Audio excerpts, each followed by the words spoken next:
The rain was coming down hard that night. Cars splashed by, headlights cutting through the storm, but no one seemed to notice the small figure huddled by the side of the road. Her thin sweater was soaked, her wheelchair tilted slightly in the mud. She had one arm wrapped around herself, shivering, as tears ran down her cheeks, tears no one could see in the rain. That's when a black SUV slowed to a stop. The window rolled down, and a deep voice spoke softly, almost like it was afraid to startle her. "Hey, are you all right?" The girl looked up, blinking through the downpour. She saw a man in his late 30s, tall, broad-shouldered, with kind eyes that didn't match the expensive suit he wore. She shook her head silently. The man opened the car door, stepping into the rain without hesitation. He crouched beside her wheelchair. "You don't have to stay out here alone," he said. "Come with me." His name was Ethan Cross. To the world, he was a millionaire entrepreneur, the kind of man whose face ended up on magazine covers and whose name carried weight in boardrooms. But tonight, none of that mattered. Tonight, he was just a father.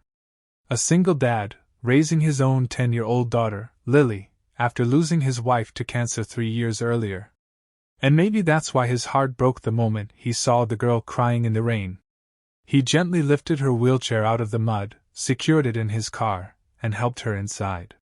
She hesitated at first, her trust long broken, but something in Ethan's calm, steady presence made her nod.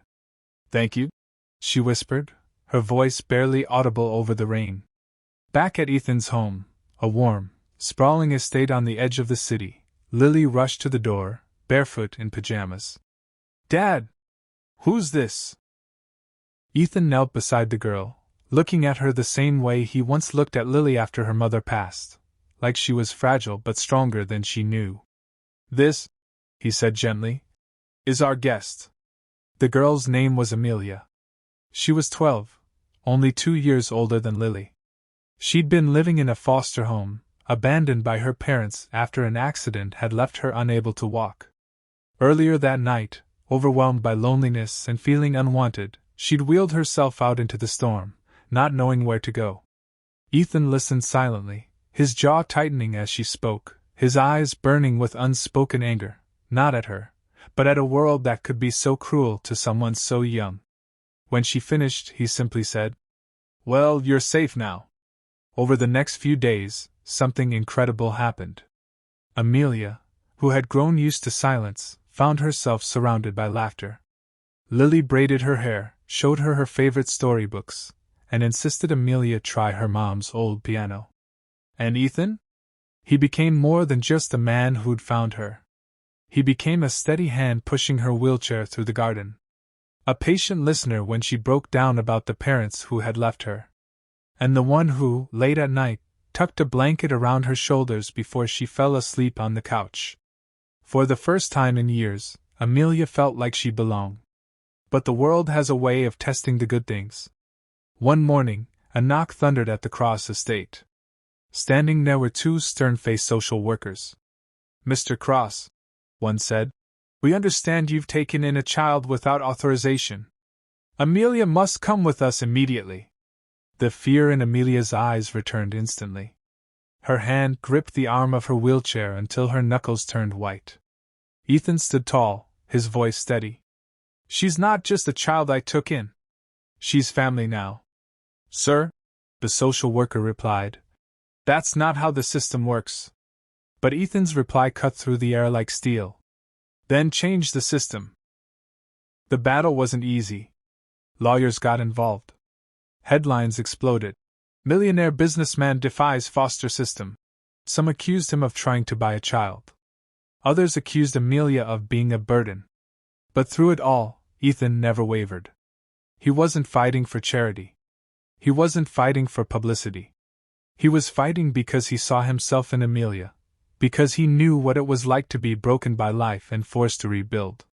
And he knew that love, not blood, was what made a family. The emotional climax came in a courtroom 3 months later.